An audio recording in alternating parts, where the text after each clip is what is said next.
as well. So we're hybrids. That's why we really want to keep to farm as best as we can. But I imagine people will continue to arrive as we go.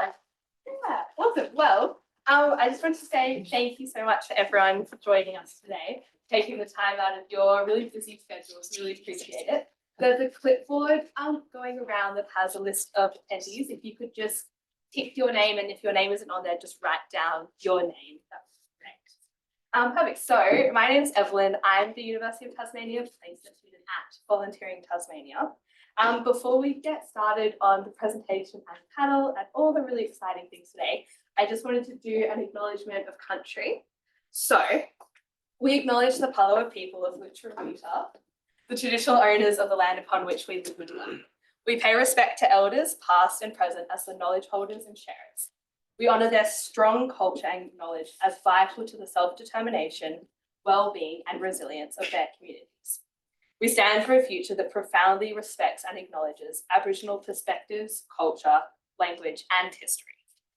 So on behalf of UTAS and Volunteering Tasmania, I'd like to thank you all for being here again, properly start and hand over to Ruth to give us an overview of what Volunteering Tasmania is and the great work that they do. So yeah, Ruth. Yeah. Thank you, Evelyn. Great to have you. Thank you everyone for coming today. I'm with Volunteering Tasmania, so if I haven't connected with you yet, please hang around afterwards and chat, and we can talk further about how you'd like to work together. So if you haven't heard of Volunteering Tasmania before, we're actually the peak body for volunteering in the state. So we're a statewide organisation. We've been around for over 30 years, and we basically represent all the volunteers, over 300,000 volunteers that are in Tasmania. And we provide support and advocacy and tools and resources for volunteer involving organisations, just to help with best practice volunteer involvement. And when I do the wrap up at the end, I'll let you know a bit more detail about how we can actually offer those supports to volunteers and to organisations. So when I say volunteering, what I mean is specifically this definition, which is the nationally accepted definition of volunteering. So it's time that's willingly given for the common good and for no financial gain. Basically, there's three components to that. It's time that you are giving freely. No one's forcing you to volunteer. It's for the common good, which means it's for something or someone beyond yourself and your immediate family. And it's also for no financial gain. Unfortunately, there's no money to be made in volunteering, but there's a lot of other benefits and gains, and we'll talk about some of those later.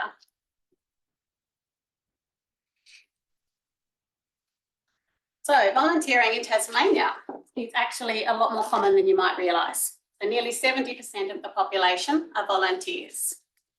That's over 332,000 people. Does that number surprise anyone? Certainly surprised me when I first realised. Volunteering in all its forms, so informal and formal types of volunteering. The majority of our population are very active community contributors.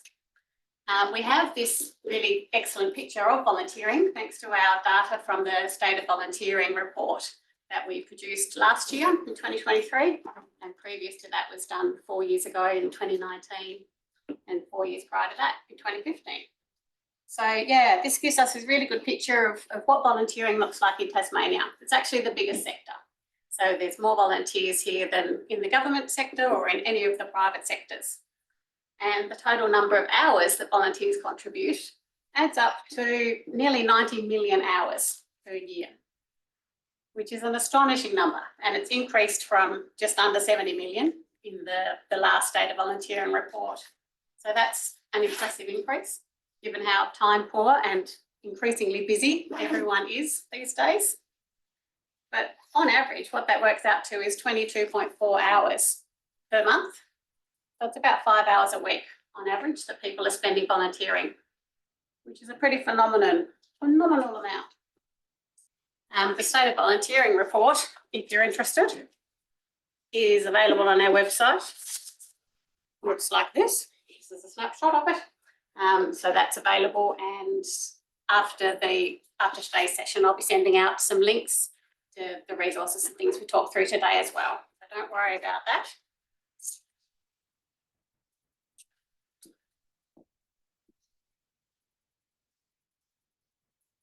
So there's also a very significant economic as well as social benefits from this thriving volunteer community that we have in Tasmania. So for starters, if we were to replace all those volunteers with paid workers, it would cost the state $3.6 billion. Obviously, we don't have. So we really need the volunteers. There's also a great return on investment for money spent in volunteering. So every dollar that's invested in volunteering returns $4.80 in benefits to the community. And this has increased from $3.50 when it was done in our last report 4 years ago. Volunteering also creates jobs. In fact, nearly 10,000 jobs were directly attributed to volunteering activities in the last year, 2023. And the social benefits of volunteering are just as important or more so than the economic benefits. More than half of the community members surveyed attribute the well-being of their community directly to having volunteers. And people who volunteer also report an increase in life satisfaction and in well-being. This confirms the importance of the sense of purpose, the social recognition, the personal fulfilment, the sense of connection, and all those benefits that volunteering has to oneself and also to the community. And it's also a really great reflection on the fact that volunteers do make our world go round, as the banner declares there. So the work I do at Volunteering Tasmania is specifically on the volunteer management activity, or the VMA.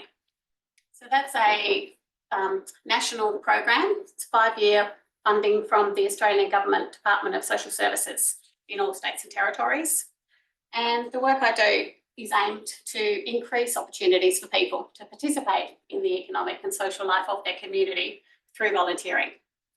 And we're doing this by helping volunteer involving organisations, building the capacity to be more inclusive and more accessible, and also by identifying and breaking down barriers to volunteering for some identified priority groups.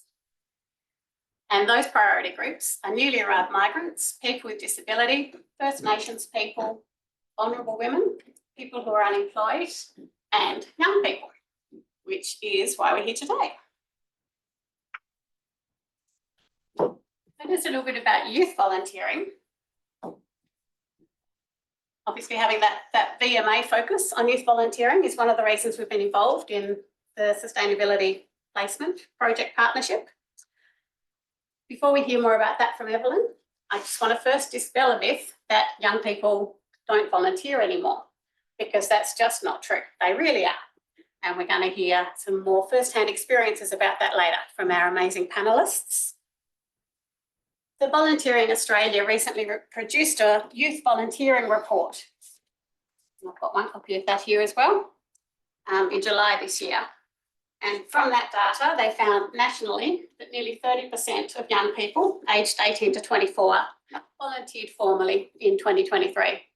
Formal volunteering means with an organisation or with a group. It also found that young people are more likely to volunteer with particular organisations or sectors like animal welfare and health, and more likely than they are in some other sectors like aged care and arts and heritage. Probably not surprising, it also found young people are more likely to volunteer online or remotely, and are also much more likely to report having financial barriers to volunteering.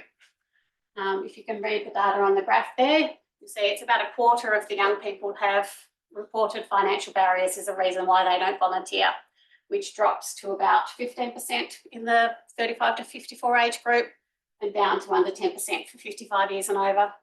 So by understanding some more about the barriers to volunteering, that can help organisations look at how they can remove those barriers, make it easier for young people who want to volunteer, make it easier for them to volunteer with you. Thanks everyone for arriving late, it's perfectly fine. Help yourselves to a seat and a drink if you like.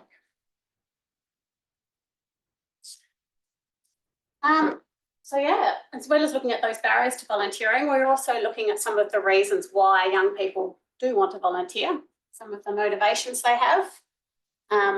What I found through the stakeholder consultation that I've been doing in the VMA, and it's consistent also with the national report, and also my colleagues at the New South Wales Centre for Volunteering have also produced a volunteering and youth report as well here. So there's lots of data around it. You don't need to go off and create your own data, as we were talking about before, Charles. And I can send you the links to that later as well. But basically, a lot of the reasons young people are volunteering, they're very varied, as you might expect. Every person is different, so everyone has different needs and motivations and reasons for why they do anything. But generally, young people are interested in improving their resumes, getting skills and experience, qualifications, training, micro-credentials that might look good on their resume. It can also help them experiment with a pathway that they might pursue for study or career, but without investing too much in it. So it can help them try and see if they're going to like that particular field. They can help form new friendships and networks to pursue a passion or a cause. So something they care about, something you're interested in or care deeply about is a real strong motivator for a lot of people in volunteering. It helps with connections to the community. And importantly, what comes through strongly in a lot of the research is that young people want to help others. They want to help. So they want to help people or they want to help the planet. And also they want to have fun. They want to enjoy what they're doing. So keep those things in mind when you're designing your volunteer opportunities to hopefully find something appealing for young people. So yeah, that's just a bit of an intro into youth volunteering. And now I'll hand over to Evelyn to tell us about the placement. Awesome. Yes, thank you. Perfect. Thanks so much, Ruth. So for a bit of an overview on this specific project, as part of the Sustainability Placement Experience through UTAS, I was placed at Volunteering Tasmania. The project scope was to assess youth volunteering and the United Nations Sustainable Development Goals. And over the past 11 weeks, myself and Ruth, who was my actual supervisor, held a series of consultations with volunteer-involving organisations, which we also will refer to as VIOs, as well as undertaking desktop-based research to help inform and assist in the creation of the most effective tools and resources possible. So the VIO consultations that took place were with Lifeline Tasmania, Tasmania Fire and State Emergency Services, and St John's Ambulance Tasmania. Across these three consultations, the level of youth engagement was varying, but many of the sentiments shared were consistent.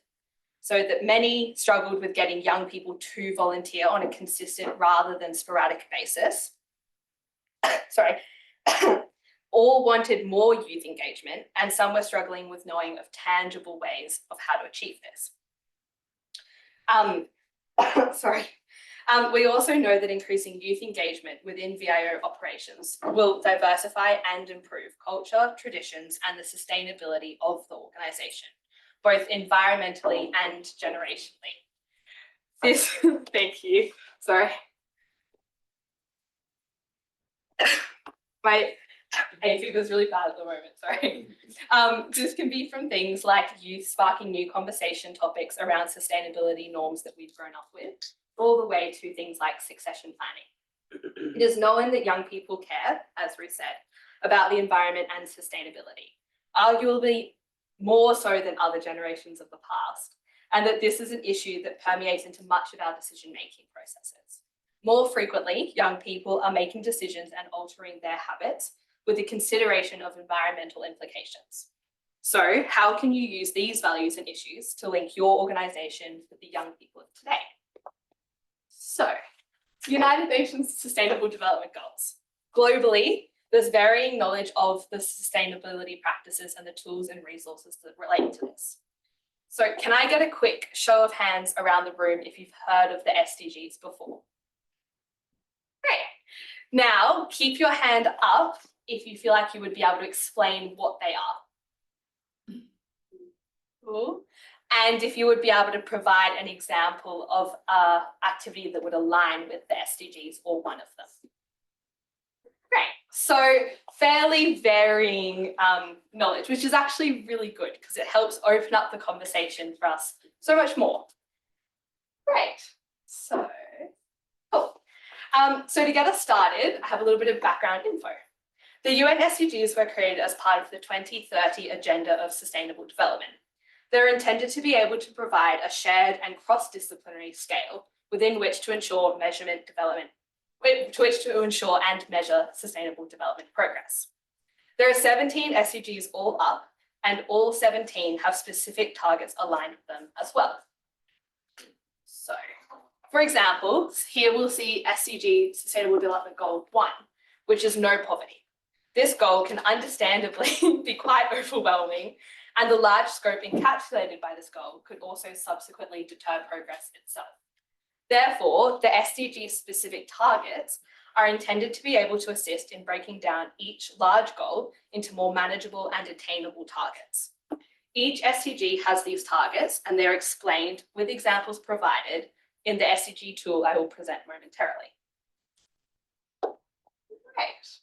So, as one of the key strengths of having a universally adopted consensus of goals is the ability to measure and track progress. Since their inception in 2015, the UN has been publishing annual progress reports. These reports also provide other institutions, such as the World Bank, with raw data that allows them to represent these statistics in more digestible ways. However, while having the ability to track progress is great, in reality, many of the reports present incredibly sobering updates. Essentially, globally, we are behind the mark.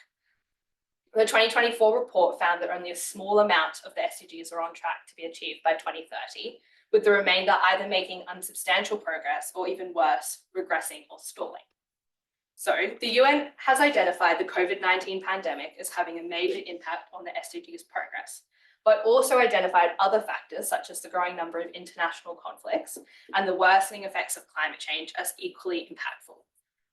This can be seen in extreme climate events, for example, the recent Hurricane Milton in the United States.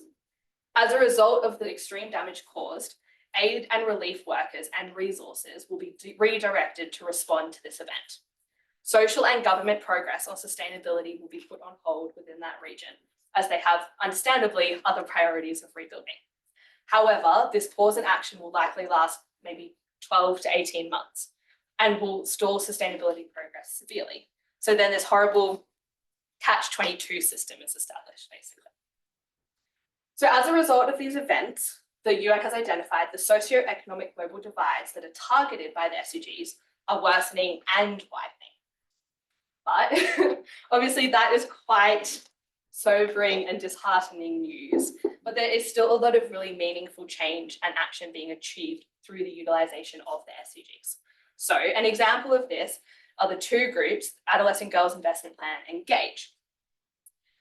What you'll see on the screen here is their annual report. Throughout the report, and specifically in their executive summary, they link and correlate to specific SDGs. While this report does also provide some sobering data, it does highlight the benefit and necessity of having specific quantifiable metrics. So you'll see these two snippets here are taken from their executive summary. Their reporting process is linked to the SDGs, but they also have linked their evidence and basically what they found to specific indicators and targets. They've also included the SDG graphics in there, which creates a visual connection for readers. So, this report shows that the benefit of having quantifiable metrics allows us to measure that data, basically. Additionally, as it is a universally accessible scale, it allows third parties, such as donors and investors, to more easily understand the impact made by this organization. This is one of the benefits that your organization could potentially experience by aligning your work and future strategic planning with the SDGs. However, while aligning your activities with the SDGs is a really great effort, it will have a wide variety of benefits. It is really important to be aware that this is an ongoing process, and the intention of the following tools that I'll explain is to support you by starting your journey with aligning with sustainable practice, or to assist in the process of it. Sustainability development is an ongoing process and can't be achieved by one individual action.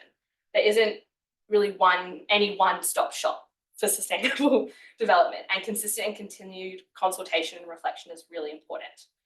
Hopefully these tools will help to spark this interest and support it. But either way, as we've seen with the UN SDG progress reports, action is achieved most effectively by continuing to reflect and improve your actions.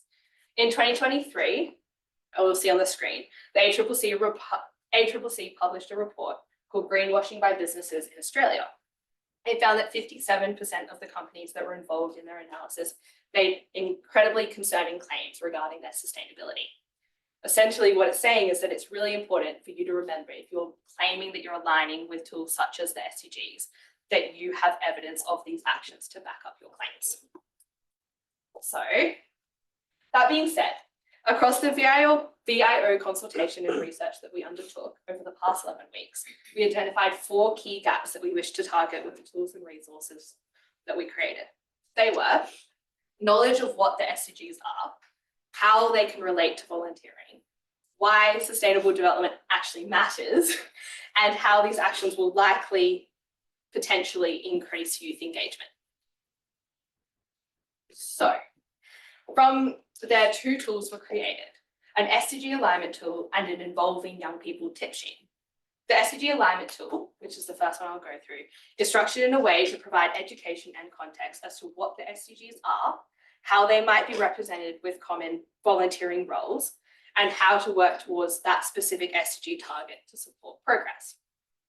So, I don't expect you to read this, the text, I was thinking it might be a bit smaller, but on the left, you'll see the first page of this tool. It provides an introduction to the SDGs, some of the information that I've already gone over with you this afternoon. On the next page, you'll see an example of one of the specific SDGs. So at the top, you'll see the targets for each SDG are included. This is to help make progress more accessible and less overwhelming. In the middle, you'll see that there's a checklist to go through to see if your volunteering opportunity aligns with that specific SDG. And finally, at the bottom of the page, you'll see there are some examples of volunteering opportunities that could align with this specific SDG. Here are a few other examples of other SDGs. All 17 of them are covered within the tool. So obviously this tool is not intended to be an all-inclusive tool to ensure alignment, which is why VIOs are ultimately directed to more resources. But it is designed to help support you on the beginning of your journey of SDG knowledge and hopefully alignment.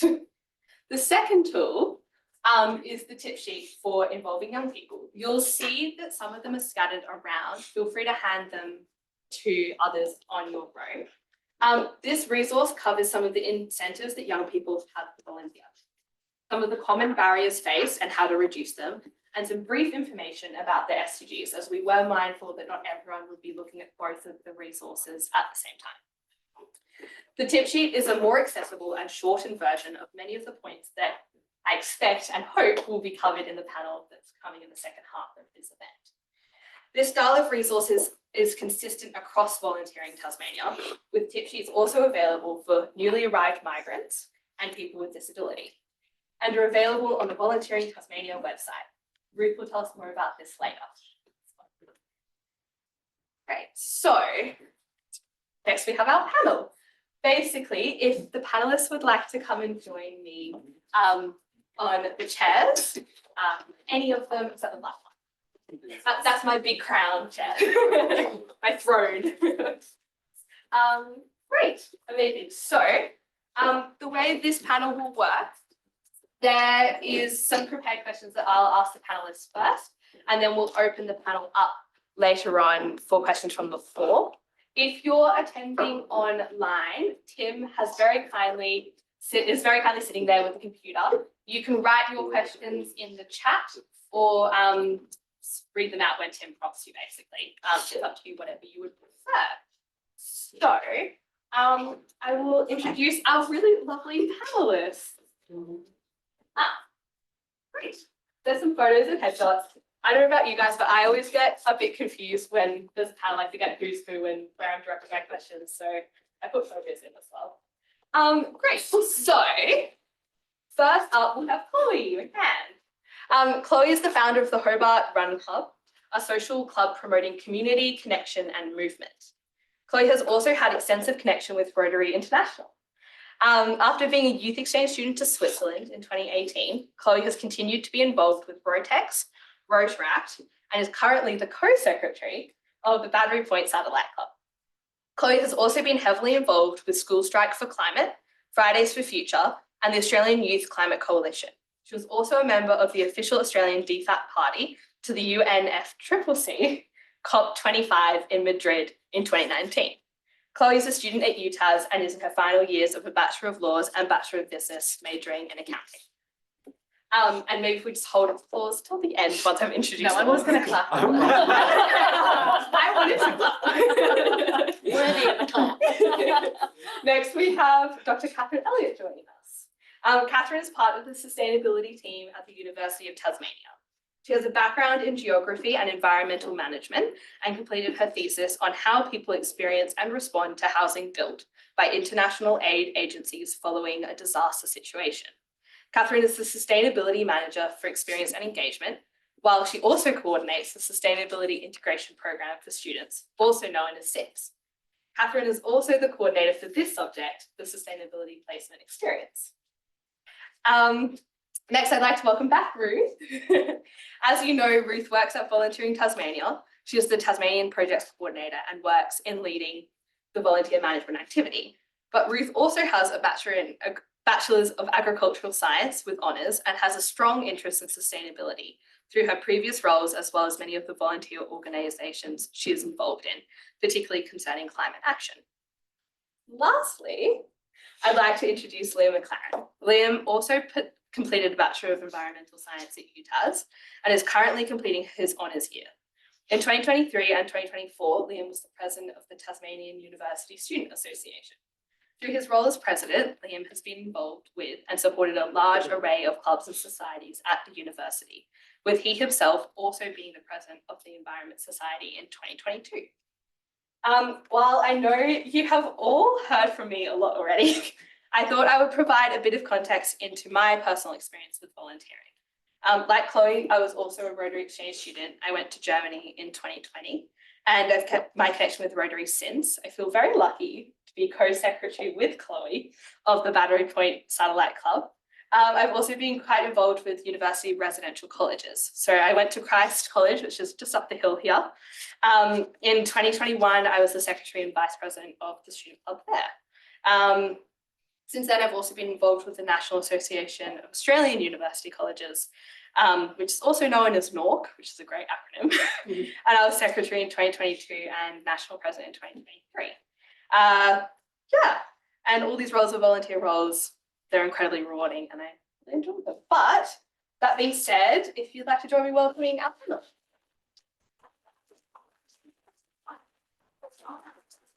So, to start us off with a really easy question, Chloe and Liam, why do you volunteer? I guess I love the opportunity to give back. Growing up on the east coast of Tassie, in the smaller communities, I grew up with my parents doing a lot of like land care and things like that. And my mum volunteered with the local tennis club, and I sort of realised in a small community how important it was that everyone sort of got around each other. And not to make it transactional at all, but after my Rotary Exchange, I felt a deep pull to give back to the organisation that had given me so much. So I guess I kind of learned about, I don't want to call it karma because that makes it sound bad, but like kind of what you put into things, you get back, and that feeling of fulfillment I found pretty addictive. So that's why, in a totally not weird way, why all those things that Evelyn was reading out have, given me sort of warm fuzzies, and I just keep doing it. That would be why. We can't get rid of you. Liam? I mean, I'm from Far Northwest, from Smithton originally, which is obviously a very rural, remote community, low SES and such. And growing up, my parents have always been huge volunteers in the community, mainly through sporting clubs. That's always been a president of something. So it's very much always been ingrained in me that you always should be giving back to your community, and to that the volunteers really are the centre of the community, especially up in the Northwest. So whenever I've kind of moved away from home and moved into the next stages of life, I've tried to take that with me, and to know that, you know, you got to get in and get your own hands dirty. You can't just expect things to kind of happen for you, and then you've got to give back as well if you want things to happen. Yeah, that kind of, I guess, community involvement. You just have to be involved, really. What are some of the barriers that you think you faced or have prevented you as young people volunteering? The economy. I think, oh goodness. I think, like, especially post-COVID, but I'm fortunate now that I can balance, you know, my income and all the volunteering that I want to do, but this is not always the case, especially as a student. There are so many people at UTAS, my experience here, and that you know, they know volunteering is cool. They really want to do it. They want to give back, but they have bills to pay, and we can't blame them for wanting to put a roof over their head, and needing to put a roof over their head and prioritizing them. So I think that's 100% the biggest barrier. Accessibility is another thing. Making sure that there's welcoming spaces for everyone is another. I think also seeing young people on committees maybe as well. Like, you're not going into an environment that you don't see yourself in the leadership, or like, I know that for us at Rotary, that's been a big thing that we felt really welcomed.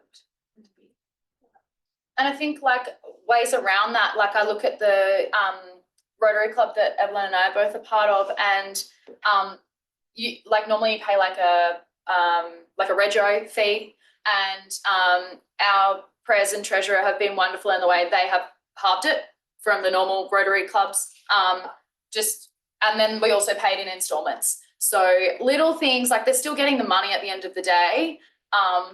Rotary International gets their money and whatever the insurance is paid, all of the important legally things. But it's just, you know, more organisations need to be thinking in such a way if they want to get younger people through the doors. Liam, was there anything you wanted to add? I mean, without echoing, obviously financial is always a big thing. There's certainly been times where I've sacrificed my own finances because I'm just really passionate about something and I want to drive it. But yeah. I've been very clear with, like, people that I work with and other students I work with that I am not a good example of that. And that they should No, I was not about to follow say. me, and that I do not want them to follow my footsteps in that way. But otherwise, I think things like culture are a big thing. Like, some organisation and like young people's interest shift just because people were passionate about volunteering about something particular 30 years ago doesn't mean that they're still going to be passionate about it now.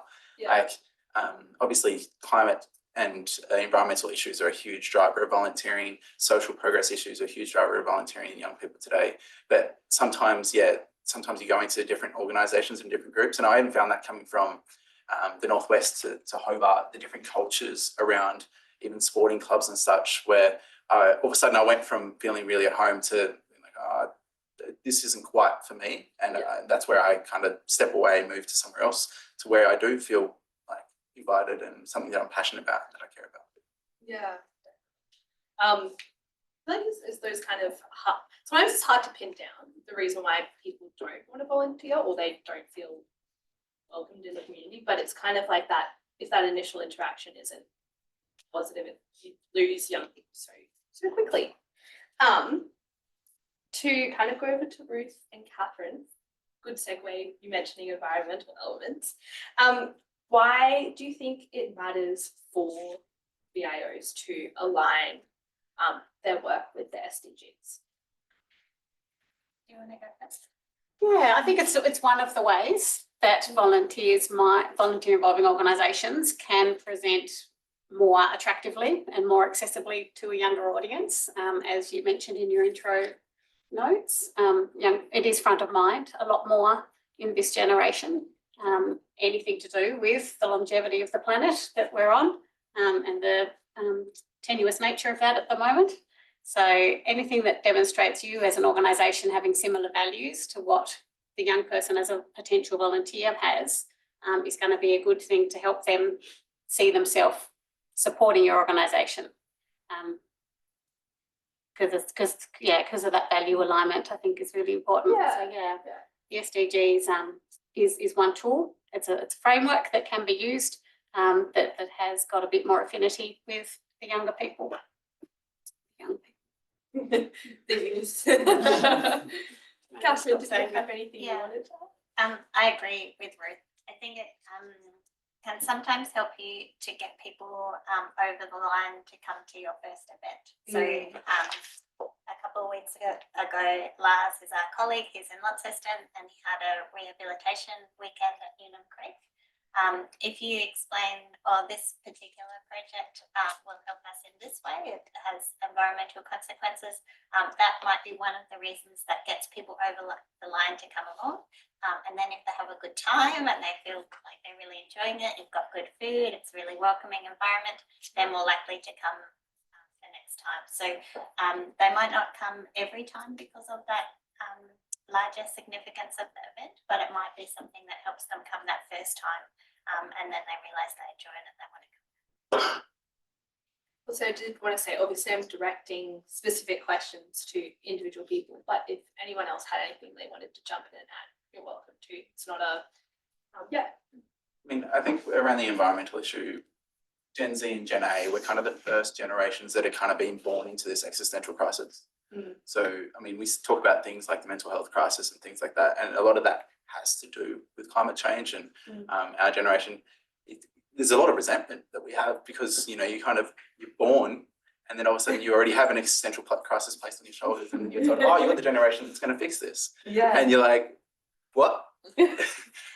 One of the sometimes I like to say we've had, 4 or 5 fuck around generations and now we get to be the find out generation. Yeah. So You can swear.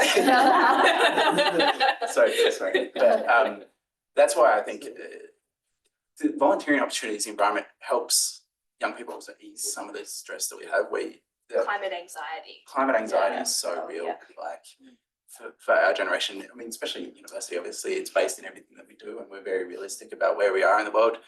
It's not all doom and gloom. There are good things and like my own researchers in that space, but climate anxiety is a big thing. So and that contributes why you see a lot more young people wanting to base around environmental because they want to be addressing the one thing that's addressing their anxiety and trying to help them sleep better at night and everything.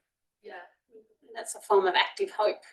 So it's that desire to be doing something about the problem that you're saying, which is a motivator for a lot of people, but more commonly We've got the new generation. with that, like a lot of my work with the Climate Coalition and School Strike for Climate, Fridays for Future internationally, we've got to have things in place to protect our volunteers because the climate anxiety got so bad. Like I experienced it so bad, and the burnout with that because it's just bad news. Like I know there's some glimmers of hope, but like they're not very there some days. And like when I was working at the UN in Madrid, like the country was on fire at the end of 2019 and ScoMo was in Hawaii, like not to make this political, but like,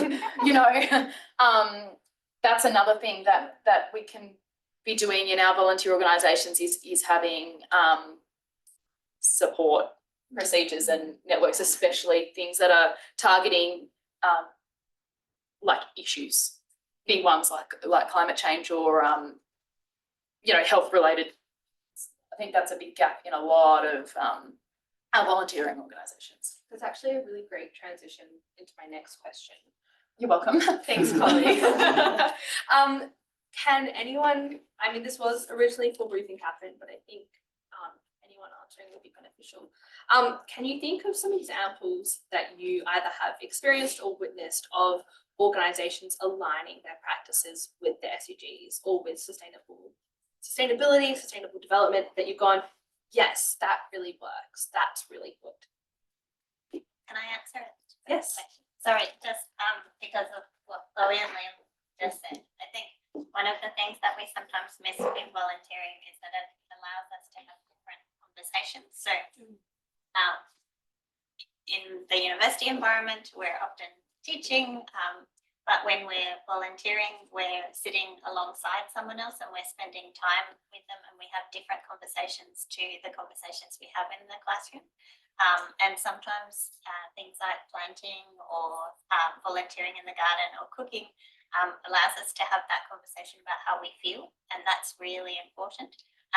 And you often have language that's front of mind that you want to express, and then spending time together and having those longer conversations can change what you're thinking and what you're feeling, and to have that recognised and acknowledged is really important. So yes, we are planting plants and that helps, but it's also about spending time together and having that time to have longer conversations with each other. It's really Definitely. I think with volunteering, it also kind of takes away a lot of those barriers and inhibitors that will often stop people being quite as honest. You know, there isn't the pressure of this is my boss, or this is the person who pays my bills, or this is my university assessment mark. Like it takes away a lot of those pressures sometimes. That's a more honest conversation. Something anyone else want to add? Just as a practical example, there's an organisation called the Student Volunteer Army that's based out of New Zealand. And in Tasmania, Volunteering Tas have been running a pilot program called the Youth Volunteer Army, using the same model. And that uses the United Nations Sustainable Development Goals as the basis for their, it's like an app and web-based platform where volunteers who are students are encouraged to log their volunteering hours and align each of their volunteering efforts to a sustainable development goal, because it is helping demonstrate then what I'm doing here locally, or it's, you know, I'm planting a tree here, but it's actually contributing to a bigger picture, a bigger global effort for SDG 13 climate action or life on land, you know. So it's really good to have that linkage. So yeah, check out the Youth Volunteer Army in Tasmania. Yeah, that's actually also a really great segue to my next question. Obviously, you talked about Student Volunteer Army being a VIO, aligning their individual work with specific SDGs. Why do we think this will increase youth participation?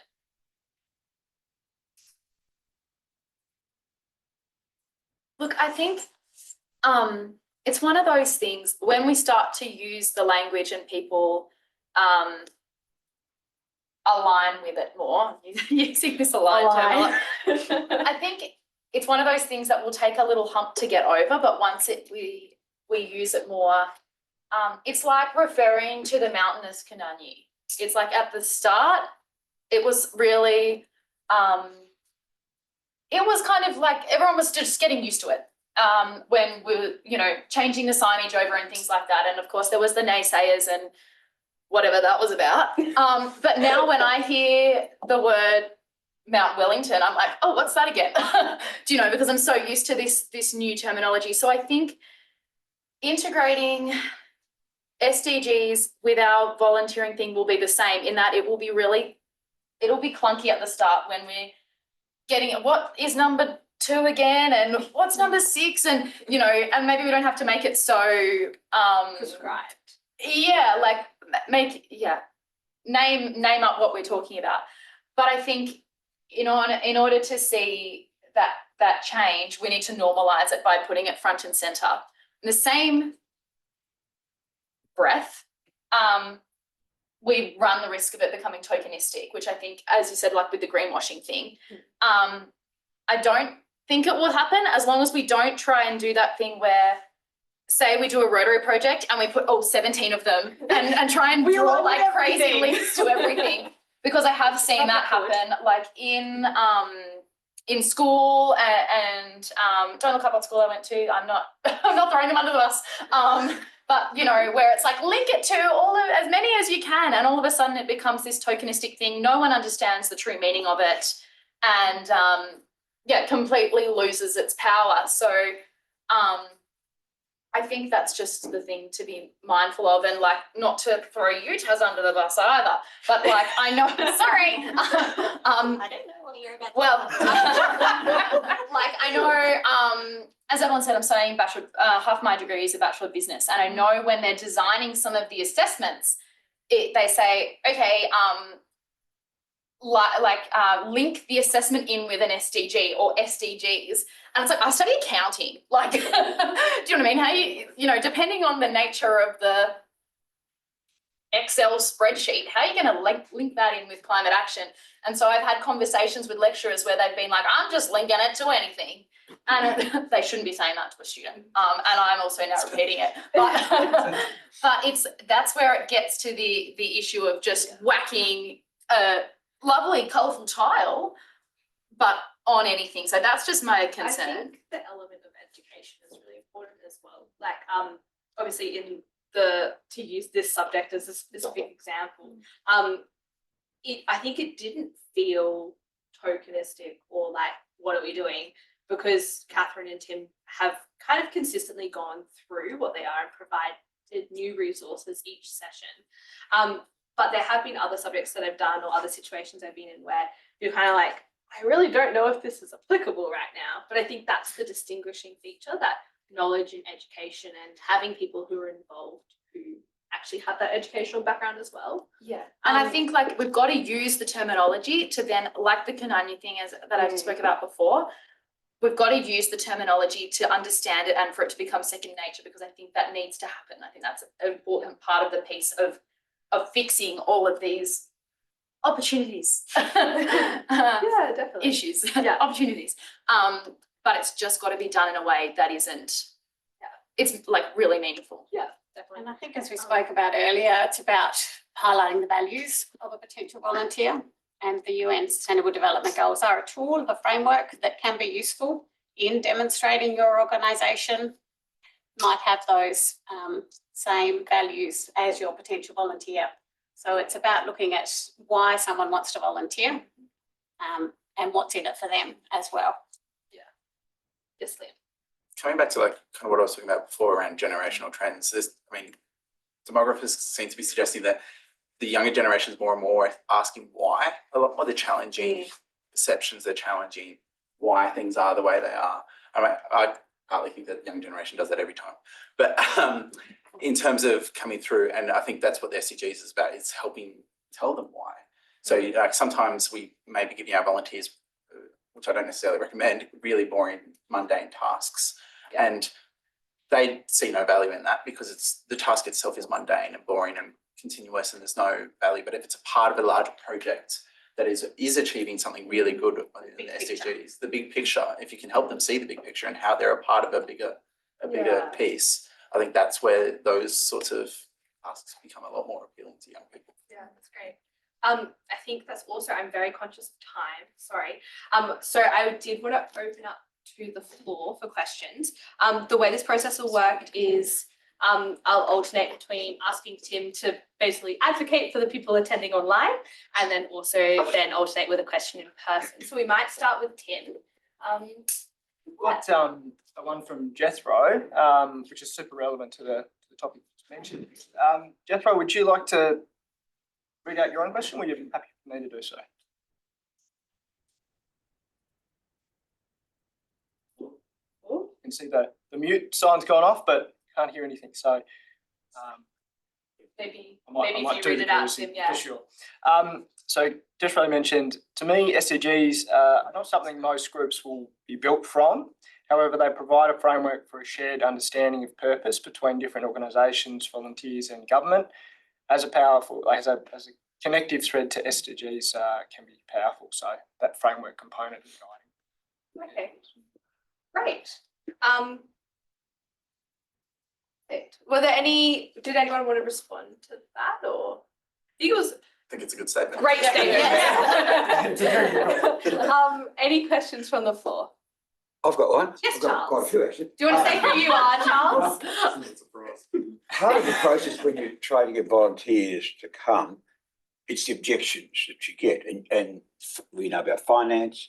And considering Australia is one of the wealthiest countries in the world, and the other one is I'm too busy. So, how do you handle that in the youth? So at UTAS now, our average students are working 27 hours in their jobs outside of their degrees while studying. So if you go back to 2000, that was 14 hours. If you go back to 84, it was 5 hours. So when we talk about people being more busy, it's the same as the finance thing. They're more busy because of the finances, and we're having to work more hours outside of our university to pay for us to be at university. So that's where I feel like something like that comes into play. Yeah, definitely. Really incredible thing. I think, as Bruce said, lots of young people want to volunteer. It's just those barriers. So a conversation Liam and I have had quite a bit is, where do you balance paying people when obviously they are no longer volunteers then, or having volunteer roles, and I guess managing the expectations of the workload that you're asking young people to take on, and the roles and jobs that you're asking them to do as volunteers, like aware of the time commitment, I guess. And So you can Julie, look at removing just to- those financial barriers by making sure volunteers don't have out-of-pocket expenses, for example. So it might be that you reimburse those expenses, Petrol, food, Yeah. provide a meal at a which thing. could be a daily stipend or an honorarium, so it's not an actual payment. Yeah. And also by making the volunteering roles as flexible as possible. Like, be flexible yourself as an organisation to work around the availability of the young people. Be prepared to change the way that you do things. And one size is not going to fit all. So it might be that you need an opportunity that someone can do remotely. They might be happy to do it online. Much more technically savvy these days, and have a greater affinity to do things digitally and online. So it's not, volunteering doesn't always have to be in person. So Now, that's a good practical example. I'll just go back to Liam because I want to ask him. I know he said that now that the people that are working full time that started studying, they're doing 27.5 hours now as opposed to 14 before. Yeah. So, so how do you come? How do you talk with those sort of people and say, well, with volunteering, how can you overcome that objection? I think it's that flexibility. It's I mean, traditionally volunteering opportunities may be within the 9 to 5, but that's peak work hours. So it's the flexibility, it's the online aspects, it's making it more accessible and giving those opportunities that may be also lower commitment as well. Giving the autonomy One back off. as well. Yeah. Tim, were there, sorry, because I am just very aware of where we are with time. Tim, were there any other questions? No. Okay. Perfect. Were there any other questions from the I had one. Yeah. from someone other than Charles? Yes, then we'll go back to Charles. Okay. Was If not, there anyone I'll ask else a who question. wanted to? Yes. I had a question for Chloe and Liam, particularly when you were talking about joining an organisation as a volunteer and it being accessible and a welcoming place. And my question is around, what practical things could an organisation do to make sure that you do feel welcome when you come across them first and join? I love this question. One of the things that I've got in there is the Run Club that I run, and we get lots of people coming to Run Club for all different reasons. And one of the things that I do to make people feel special and welcome is I be really vulnerable myself, and sometimes that's really awkward in front of 150 people that I don't know. But I feel like if I can show vulnerability in that moment, then it means that people can share their vulnerabilities as well and come to Run Club or Walk Club or whatever they're doing as their authentic self. And that has been how we have had growth and retention with people showing up to spend time with us. So I think also we do things like I run a team of 15 run and walk leaders with Run Club, and we get there 15 minutes early, and they're so good. They're so good. They are the kindest, most open people I think I've probably ever met, and we all latch on to a newbie or a group of newbies, and we work the room. And as people, we see a lot of people coming on their own. I see a lot of people, young mums coming with, they said, this is the first time I've got out of the house all week. And they, and they know no one, but they just need some vitamin D. So they've come for a walk with a bunch of people they don't know. And we partner up with them, and we make them, the goal is to make them feel a sense of belonging from minute one.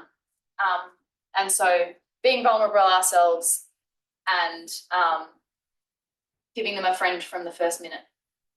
Yeah. Was there anything you wanted to add? you know, I want to sign up right now. Follow the Instagram, everyone.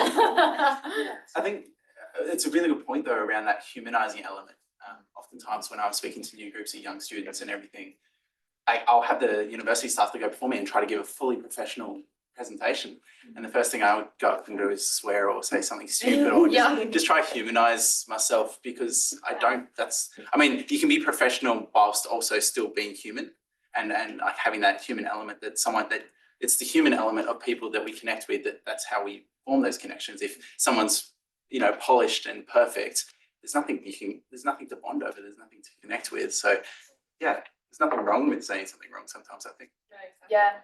So I don't know what group you're from, but like, if you are allowed to within your within your organisation, like just you don't have to swear at people. But I do that sometimes as well. But I don't know. Sometimes it's as simple as like not brushing my hair before I go to run club, and people are like, oh, okay, she's got her Lululemon photo there, but like I'm normal. I'm like my socks don't match, and you can be yourself too. Yeah, I think like in this post-COVID era too, where everyone is so professional from about here up, and then in their Uggs underneath, it's like just let them see the Uggs, you know. Yeah, definitely. I think No, there's just- time for one more just question. before we go on, Yeah. can I just add, I think that question is absolutely inherent to what we're talking about.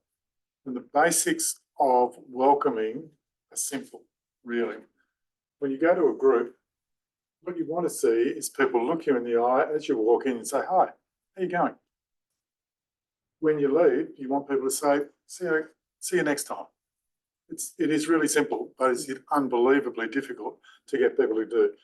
No matter what group you're in, you walk in the door, some people will look at the floor, other people will look way over there. And how hard is it to say hello? I've just been in Queensland and a sporting group. My sporting group that I'm president of here, I can walk in there. If I don't look at people and say, g'day, the majority won't.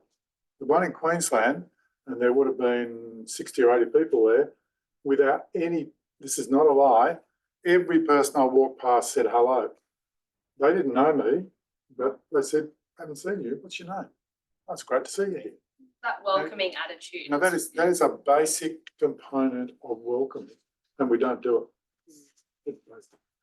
And I'm just going to make one final comment on that. I don't need to stand up for it. I was like, oh, and we're done, I guess.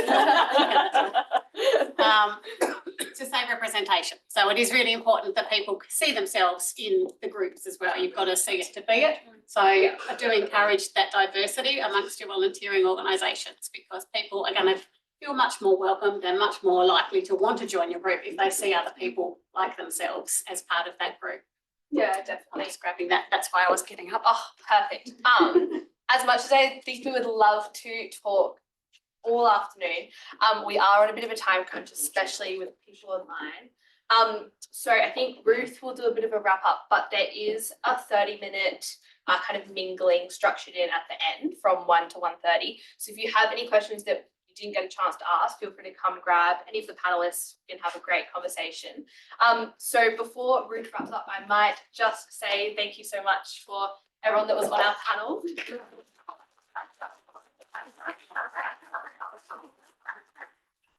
Can I have some special thank Oh, you? yes. Join the kindness books. revolution. Be kind, please. Thank you so much for being. Thank you so much. Yes, and that volunteering is basically kindness. Happy to talk to you further, but just to quickly wrap up, I wanted to highlight some of the practical ways volunteering TAS can provide support. So for volunteers, we have an online platform, Volunteer Connect, where there's literally hundreds of volunteering roles available that you can search and filter and find something suitable. We also have a wonderful volunteer who is a photographer by hobby, Tevis, who is with us. So appointments are available generally with Tevis on a Thursday morning, and he can help support people one-on-one by phone or online or in person to find a suitable volunteering role. We also have inclusive volunteering programs. So for someone with a disability or on a mental health recovery journey, they can get specialised support through staff that we have in Hobart and Launceston. And for organisations, we can also provide a lot of support, tools, resources via our website, volunteeringtas.org.au. And I will also send out links after today for everything pertinent.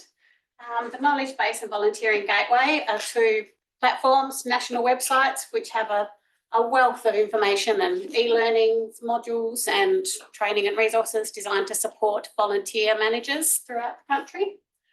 The national standards for volunteer involvement are a national set of standards, another framework as a way we can help support best practice volunteer management. We've actually got an upcoming training in that, so save the date for December 4. The Inclusive Volunteer Program also supports organisations to be more inclusive and accessible for people with disability. And I believe there's a training upcoming for that as well. So the best way to stay informed about all these amazing things is by subscribing to our e-news, a monthly e-newsletter. So go to our website, you can sign up to our e-news and follow us on socials. Or contact us via these details. But yeah, happy to stay around afterwards and have a chat to anyone that would like to.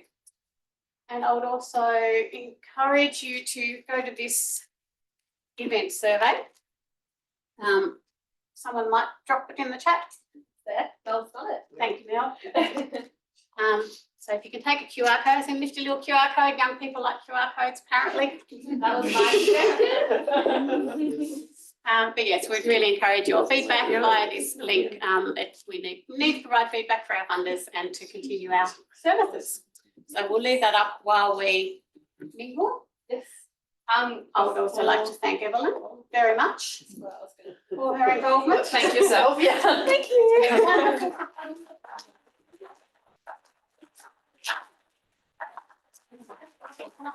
Not had a better student.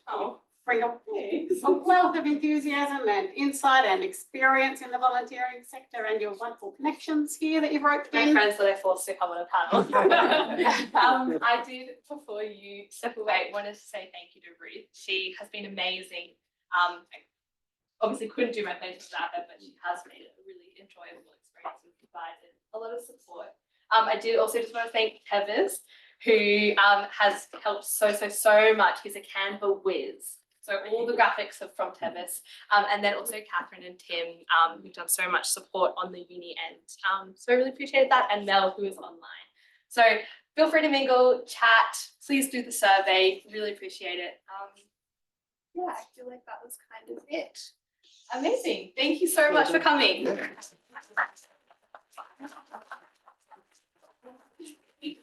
Stand up, get things. Yes, we've got some sweets over there. Yeah, sweets. Yeah, Very that's I will have